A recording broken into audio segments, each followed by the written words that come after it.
जमजम का चश्मा 4000 साल पुराना है, 13 फुट चौड़ा और 11 फुट लंबा और 33 मीटर गहरा है। एक पावरफुल मोटर 8000 लीटर पर सेकंड के हिसाब पर इसमें से 24 घंटे पानी पंप करती रहती है। इसमें आज तक काई नहीं लगी और न ही पानी का जायका बदला है। पूरा दिन पानी पंप करने के सिर्फ 11 मिनट बाद ही पानी अपने असल लेवल पर आ जाता है और इसी कुदरत की बिना पर आज तक जमजम खुश्क नहीं हुआ। क्या मुहर्रम में शादी करना हराम है और अगर किसी ने कर लिया तो क्या वह गुनाहगार होगा? ये सवाल हर साल बहुत से लोगों के जहन में आता है, क्योंकि कई लोग मुहर्रम को गम का महीना समझते हैं, इसलिए इस महीने में शादी, ब्याह या कोई भी खुशी का काम करना गलत मानते हैं। लेकिन क्या इस सोच की कोई दीनी दलील भी मौजूद है? असल बात यह है कि कुरान और सही हदीस में कहीं भी मुहर्रम के महीने में निकाह करने को हराम या मना नहीं कहा गया। हाँ, 10 मुहर्रम यानी आशूरा का दिन एक अहम तारीख है, लेकिन इसकी वजह से पूरे महीने शादी को मना नहीं किया गया। ज्यादातर उलेमा के मुताबिक मुहर्रम में निकाह करना बिल्कुल जायज है और ऐसा करने वाला गुनाहगार नहीं होता।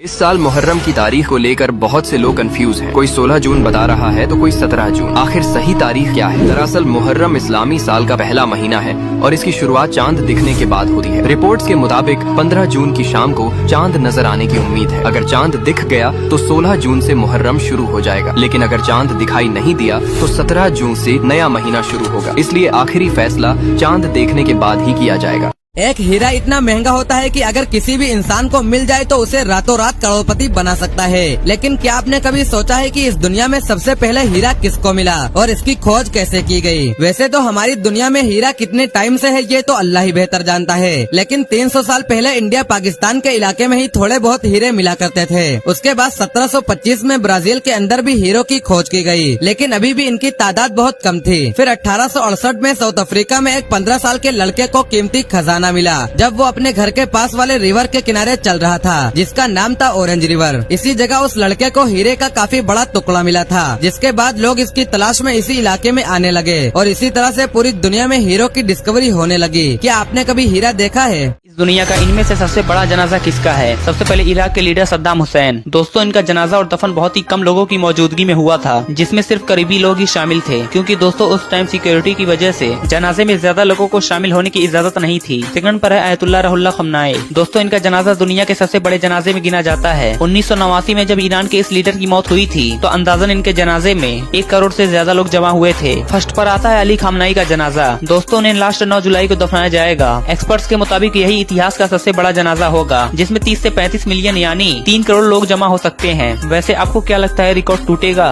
क्या हुआ जब मस्जिद अल हरम में अचानक बहुत सारे कीड़े निकल आए? जनवरी 2019 की बात है। मक्का शहर में तेज बारिश हुई और उसके फौरन बाद मस्जिद अल हरम और काबा शरीफ के आसपास बड़ी तादाद में काले कीड़े दिखाई देने लगे। सोशल मीडिया पर अफवाह फैल गई कि ये कॉकरोच हैं और इसे अजाब बताया जाने लगा। लेकिन जब एक्सपर्ट्स ने जांच की तो पता चला कि यह कॉकरोच नहीं बल्कि ब्लैक क्रिकेट्स थे। उनके मुताबिक भारी बारिश और मौसम की वजह से ये अचानक बड़ी तादाद में बाहर निकल आए थे। इसके बाद फौरन सफाई और स्प्रे किया गया और कुछ ही वक्त में हालात नॉर्मल हो गए।